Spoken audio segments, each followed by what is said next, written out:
We're very lucky today to have Grant Sims from Down Under Covers down in Victoria come up and do a multi-species cover cropping day for us at Mid-Lachlan Landcare, growing the Grazing Revolution.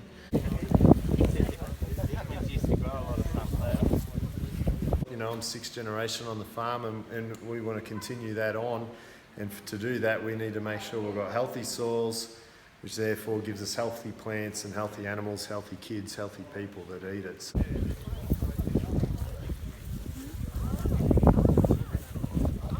Always try and focus on keeping the ground covered with either, you know, living plants or crop residue. You know, you see how many people turn up for today, that everyone's got the same interest in protecting the soil and still keeping up productivity without damaging the soil. Probably, and we're not talking small, probably we're talking 8,500 acres here, so it's quite a large chunk of land.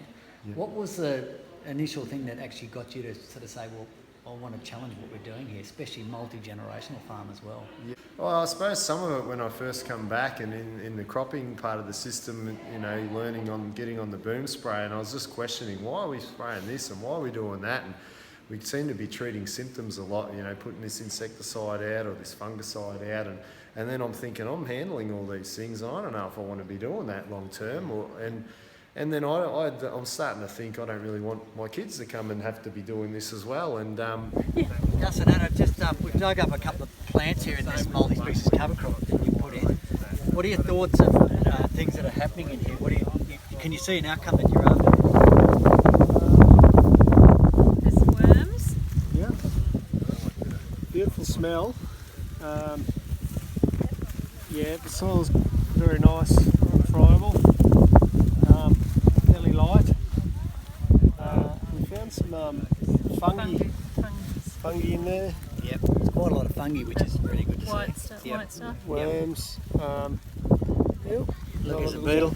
Yep. Maximising diversity.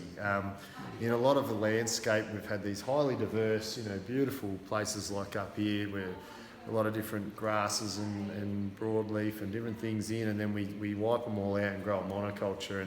And where we find we have those monocultures, you know, we grow a lot of grain and different seed crops, but that's when you tend to get more pressure from weeds, insects, diseases. It's not really, nowhere, very rarely do you see it naturally in an environment that's just a pure monoculture. So if we can get the diversity in, the more diversity the better. Winter, summer stuff, we seem to find less weed pressure, less insects, less disease, and that's where we use the cover crops or multi-species and that, and we can see really big changes in, you know, live weight gains on our cattle, soil structure, soil function, soil biology, you know, aggregation, all those things come from a diversity of roots. Yeah.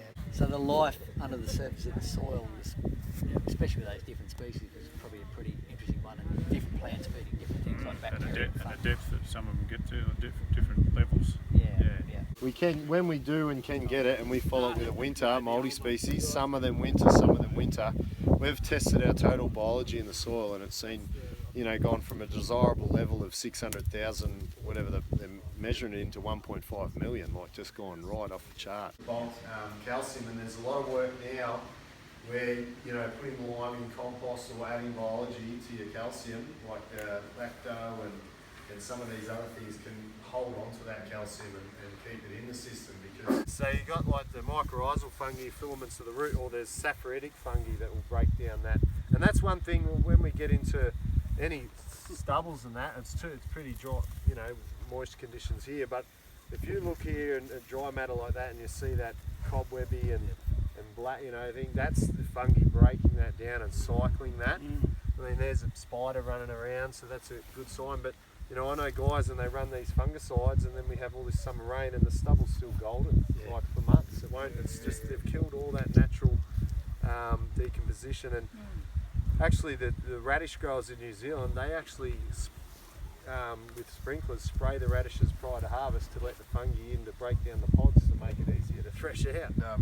He was saying it in a 43-degree day, it could heat the soil to over I think 60 degrees Celsius, which is more than a hot pie in the oven, which they're keeping warm to kill any bacteria in the oven. So we can just imagine what it's doing to the soil and the soil microbes if it's getting up over 55 degrees on a bare soil. Yeah, Integrating livestock, that's another one for that cycling nutrients. And I've even heard of people putting vanilla and different seeds in there, and they eat them and they're spreading the seeds. Crash grazing with cattle, you're going to mulch a fair bit of it in and make a return.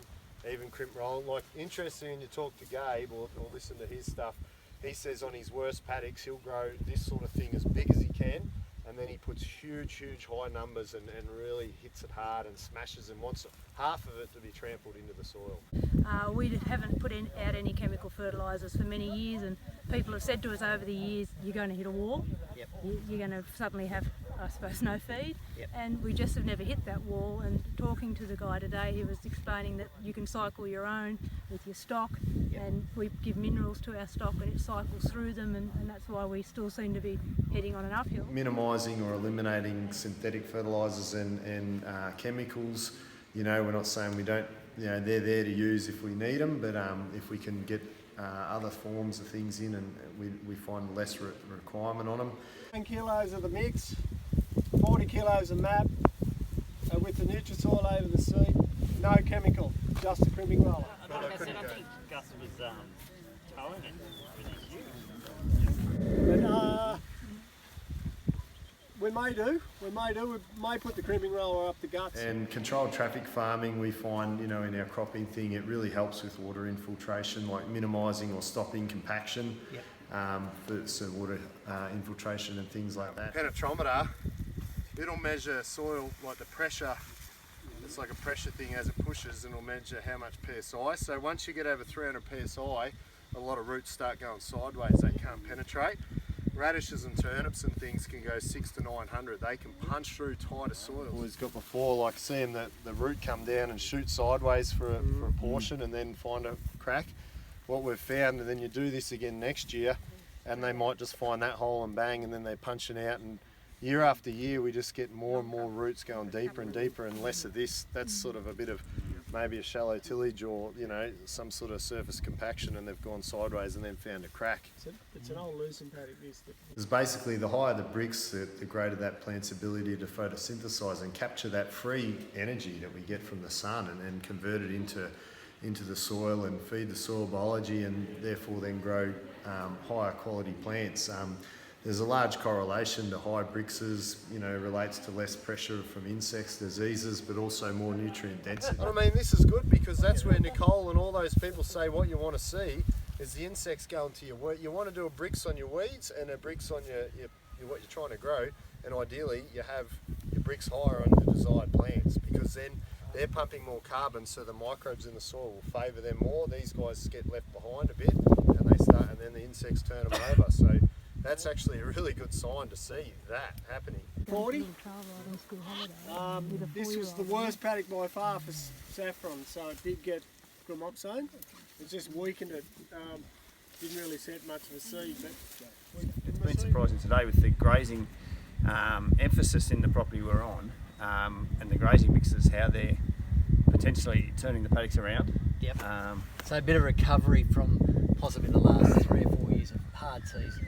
Yeah, and there's all tools out there, and if we have to use the tool, we use it. But you know, if we can get away with minimising or eliminating tillage, that's it for soil structure and biology. That's a huge one. looking right in the centre of the sapphos, because it was still a big canopy, didn't germinate as well. There's no doubt about that. The thing you've got to be careful with some of these grasses is the allelopathic, when they, you know, because we've found like that windmill grass and that at home, our wheats and stuff don't generally grow really well around them. So whether it's the, you know, they're putting, you know, they'll put out that allelopathic chemical to stop, to sort of control their own real estate to a point. Say a warm season grass to a cool season broadleaf, it was kind of beneficial, but warm season grass to cool season grass, it's not as good. So, and that's where like your favour beans and those cool season legumes really are symbiotic and can benefit these. So putting you know, peas and beans and clovers and that into these summer grasses can really help them. But so C4 grass has got an extra carbon molecule, so they're more water efficient than like their warm season grass like corn and sorghum and millets. And so if you look at, you know, 70 mils of rain with these horrid sorghums, what you can grow compared to 70 mil of rain with your wheat and things, they're pretty amazing sort of plants, and they're generally doing it when there's more evaporation too. Yeah, some cool season legumes might have more luck growing through some of these summer grasses maybe. We get told a lot of time at home is where you're getting summer grasses, your soil's screaming for C4 grass, which we never have in our rotations because we're always wheat, canola, so it's something that we're lacking. And I've seen people do really good where they get just their phone underneath the canopy and take a photo, and if you've got a lot of sunlight coming in, you've got opportunity for something like these other grasses to grow. Like I was saying earlier, the root systems on these compared to wheat at the same height, if you dug them up and shook out the dirt, they're massive root systems. As farmers, most of the time we get paid in weight. We get paid in volume and weight, what we can deliver. But actually, if we look at the amount of zinc or calcium or different minerals that we're producing these days, I think a lot of them are less than what we might have done years gone by. And I think I know that's coming, that there'll be a time where we can test, whether it be an apple or some wheat, how much zinc, and we get paid for those nutrients. Thank you, buddy. Thank you very much for coming today. We really appreciate it. Yeah. And if anybody else would like any more information about the day here with Grant Sims, please get in contact with Midlock and Lanc.